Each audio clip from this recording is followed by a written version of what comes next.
any other name would already be junk bond status, and the government still has no recovery plan. Joining us is Dick Bove, Vice President of Equity Research for Rockdale Securities. So what are you saying, Dick, exactly? So we're not even AA plus? Well, think about it. Take the label off and take a look at the numbers, just the numbers, and forget everything else. You got a company here which is losing about $1.4 trillion this year. Probably will lose somewhere around $1 trillion over the next couple of years. It owes about $14.4 trillion, and maybe over the next 4 or 5 years, that'll get up to about $20 trillion. So there's no likelihood whatsoever that this particular company is able to pay down from its own resources, the amount of debt that it has, nor is there any likelihood that it's going to get rid of its deficit. If that was a real company, of course, that would be a junk bond. So the net effect is we put a label on it. We call it the United States government. No, we'd still say you're going to get paid back, Dick. We'd just say that you're going to be paid back in less than what so we have a dollar that's rated junk. But our ability to pay back should still be pretty high. What is our ability to pay back? The right to increase debt? In other words, we're going to use debt to pay back debt, and that's how we're going to pay back. Or we're going to print money to inflate the economy, and that's how we're going to pay back. That's called paying back. That's not paying back. You can't do that with your mortgage. You can't do that if you're a corporation. You can only do that if you're the United States government. But corporations it's not a company. But also companies are going to be doing the same thing. I mean, you still have companies that are triple rated like ExxonMobil, which also has its earnings coming in dollars too. No, I understand that. I'm not talking about just coming in dollars. What I'm saying is that you cannot use debt to pay back debt and say that you're reducing the debt. Right. That doesn't make sense. Dick, right now, people are taking their money out of bank stocks and putting it into banks. People are buying treasuries because they're worried about the quality of the U.S. debt. I mean, we're in a world that is changing dramatically from the old financial global system to a new financial global system, and people simply don't know how to react to the change. Dick, let's talk about the banks, because they were the ones that really got the hardest hit yesterday, and obviously we saw Bank of America go down as much as 20%. Explain what's happening.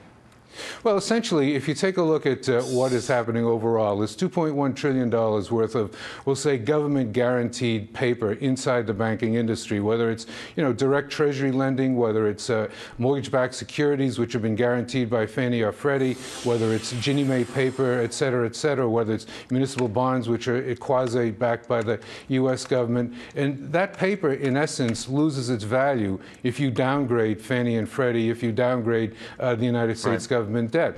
Therefore, you're reducing the capital availability to the banks because you're reducing the size of their assets. You're also sending a shot across the bow of the housing industry because, in essence, if Fannie and Freddie are not going to stand up there and buy 50 to 60% of all of the paper coming into the secondary market, who's going to buy it? What do you make of the sell-off, though, in B of A on a relative basis to the others? Because it seemed to be so much more extreme. Yeah, I think it was a little bit obscene, to be honest with you, because I was getting emails yesterday morning saying that Bank of America was going to declare Chapter 11 when Bank of America has got one of the strongest balance sheets of any bank in the United States. The company is sitting with $140 billion in cash. It's got another $300 billion in securities. If everybody who had a short-term loan to Bank of America wanted their money paid back in 25 minutes, Bank of America has the cash to do it, and it still has cash left on its balance sheet. It's got $126 billion in tangible equity, $206 billion in equity. It's got more trading assets than it has trading debt, more derivative assets than derivative debt. This company is so far away from being in trouble or needing additional capital that it's ridiculous. And yet, well, that sounds like you're coming out and saying this is definitely a stock you'd buy.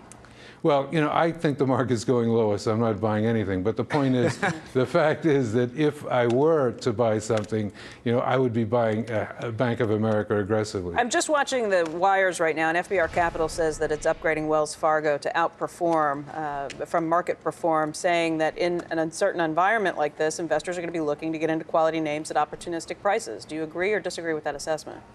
Yeah, I agree with that bank stocks are very cheap. What I don't agree with is that they're going to go up in price in the near term. I think that we still have issues related to, as I say, the change in the value of the dollar. Because remember, if the United States has a reserve currency and banks can create that reserve currency simply by making loans, banks have enormous profit opportunity, which will be lost to them. We still have the European issues to deal with in the counterparty risks that exist in the system.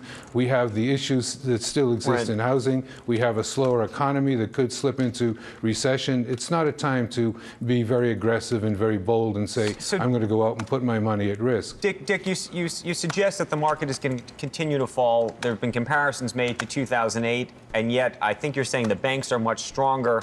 How much more does it have to fall in your estimation?